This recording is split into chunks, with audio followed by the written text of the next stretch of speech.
Vimos também, na aula de ontem à tarde, as atribuições, as responsabilidades do agente de contratação, as responsabilidades do pregoeiro, das comissões. E aí a gente viu um pouquinho e até se assusta um pouco de ver que temos responsabilidades que às vezes são criminal, às vezes podem ser de âmbito civil, de âmbito administrativo. Falamos sobre todos os aspectos que estão inerentes ao processo licitatório que não cabem ao pregoeiro.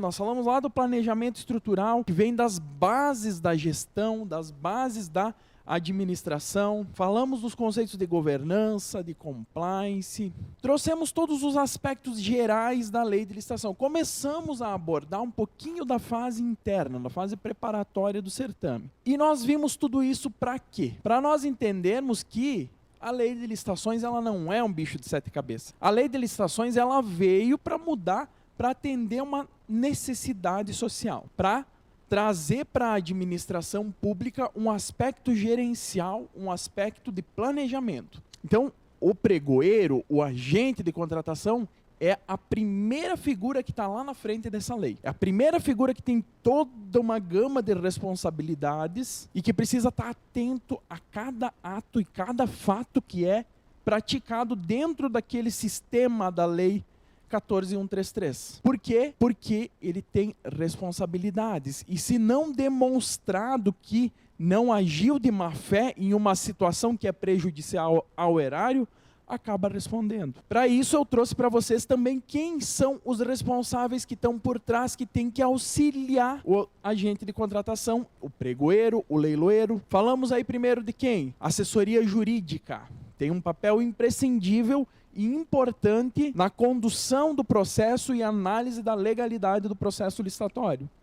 Então, o agente de contratação não vai atuar sozinho. Desde o início, ele vai encaminhar o processo para um parecer prévio. Esse parecer prévio, nós falamos ontem, ele é obrigatório, mas ele não é vinculante. Por que não é vinculante? Porque o que é vinculante é o direito e não o parecer. Se existem duas possibilidades, quem vai optar é o gestor. Falamos também que esse agente de contratação, esse pregoeiro, esse leiloeiro, ele vai contar com auxílio e com apoio lá do controle interno. A própria lei disciplina isso. Então nós estamos diante de uma sistemática em que a figura do agente de contratação, ele é uma das principais peças-chave dentro da lei 14.133. Só que ele não vai trabalhar sozinho. Todas as decisões inerentes a um processo passam pelo crivo e pela mão de várias pessoas.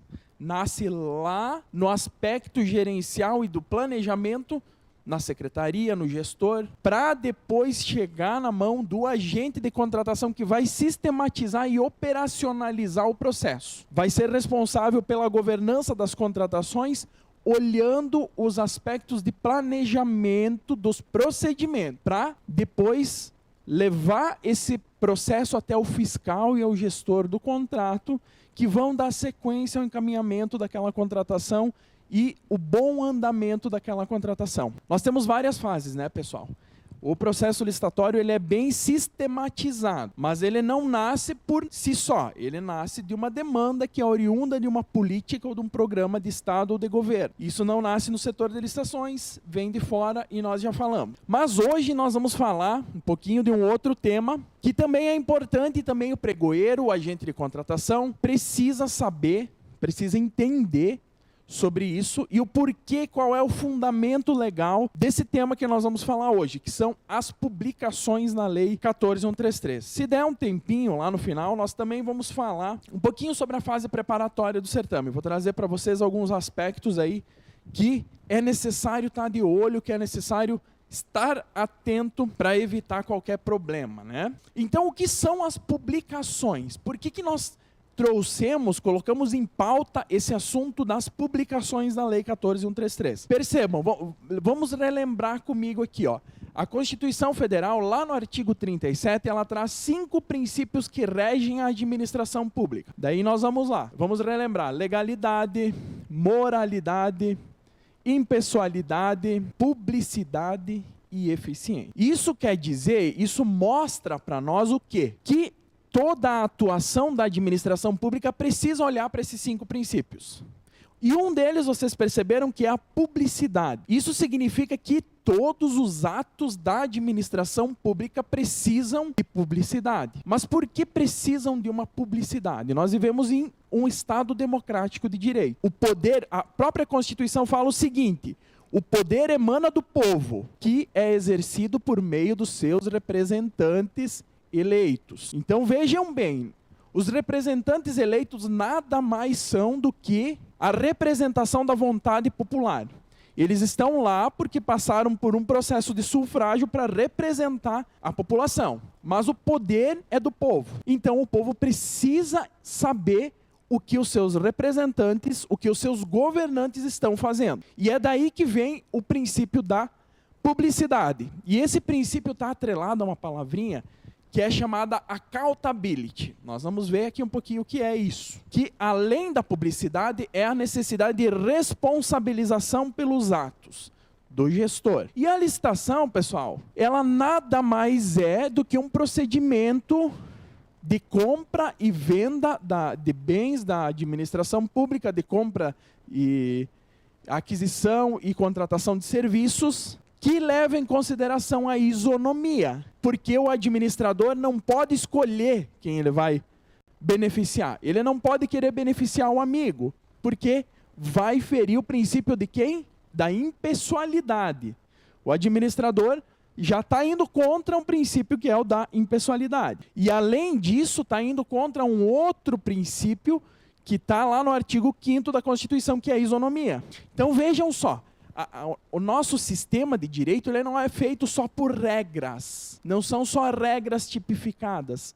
Os princípios que estão por trás regem todo o nosso sistema. E eles são mais importantes do que as regras. Porque as regras, é isso que acontece no nosso ordenamento jurídico. As regras são interpretativas conforme as bases principiológicas que nós temos na nossa Constituição. Então, se o princípio fala que o tratamento tem que ser isonômico, a interpretação desse tratamento isonômico, por exemplo, na Lei 123, que é a Lei de Micro e Pequenas Empresas, trata de uma forma desigual para equiparar as desigualdades existentes entre as partes. E a publicidade, pessoal?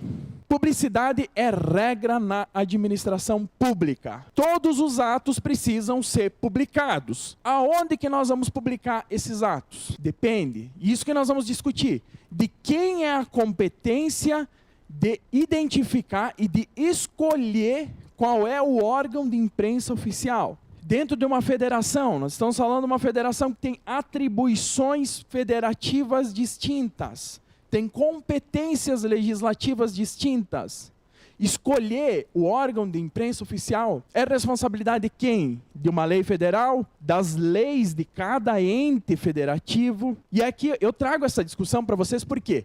Porque aqui um pouquinho nós vamos falar sobre os meios de publicação que a Lei 14.133 trouxe para nós e a discussão que se tem por trás da constitucionalidade desses meios de publicação que a lei criou. Então vamos adiante, aqui o início, vamos passar. Publicidade dos atos oficiais. Como eu falei para vocês, pessoal, publicidade é decorrente de um princípio que vem lá no artigo 37 da Constituição Federal, que traz todos os princípios bases da administração. Quem for fazer um concurso público, lá no concurso público, muitas vezes cai, quais são os princípios básicos da administração pública? São esses daí, né? Por trás tem uma outra gama de princípios, por exemplo, aqueles princípios que são colocados no artigo 5º da Lei 14.133, que lá nós falamos de segregação de funções. Percebam, princípio que está na Lei 14.133, segregação de funções.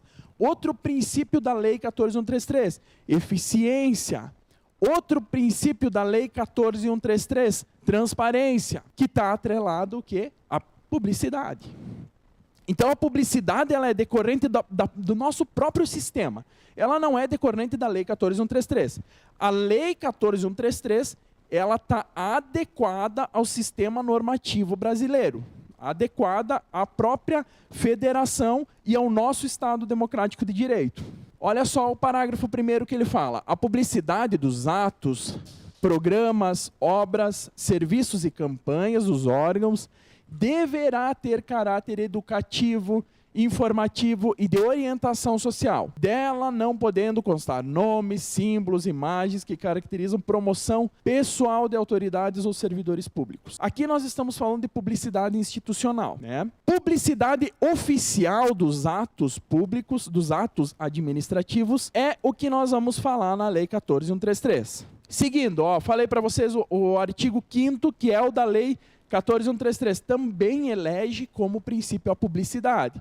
Além de tudo que eu já falei, aí vinculação ao edital, julgamento objetivo, segurança jurídica, proporcionalidade, razoabilidade, o desenvolvimento nacional sustentável, segregação de funções, enfim, são princípios básicos e estruturantes.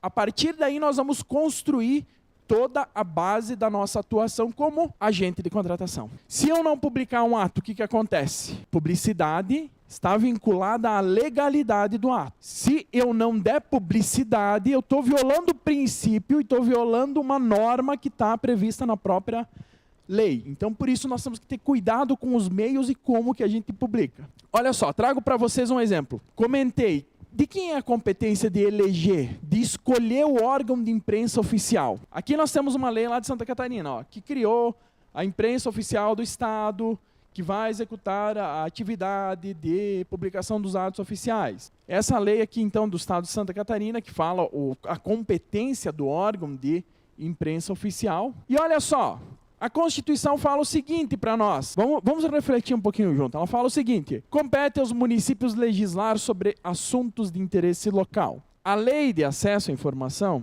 assuntos locais, nós estamos falando da eleição também do órgão de imprensa oficial.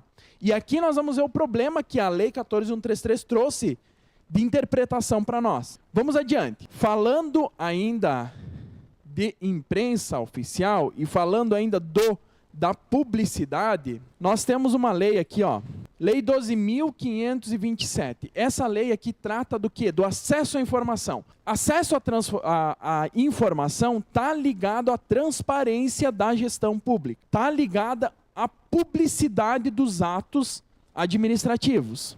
Essa lei traz para nós, olha só, como base, os princípios básicos da administração pública tem que seguir o quê? Observância da publicidade como preceito geral e do sigilo como exceção. Sigilo de atos públicos somente justificado e como exceção. Além disso, utilização dos meios de comunicação viabilizados pela tecnologia da informação. Percebam, a lei de acesso à informação traz para nós o conceito que eu vou trazer para vocês aí de accountability. O que é isso? Poder emana do povo. Eu, gestor, devo informações para quem? Para quem tem o poder. Eu sou somente um representante. Essa aqui é a base. Esse que é o entendimento.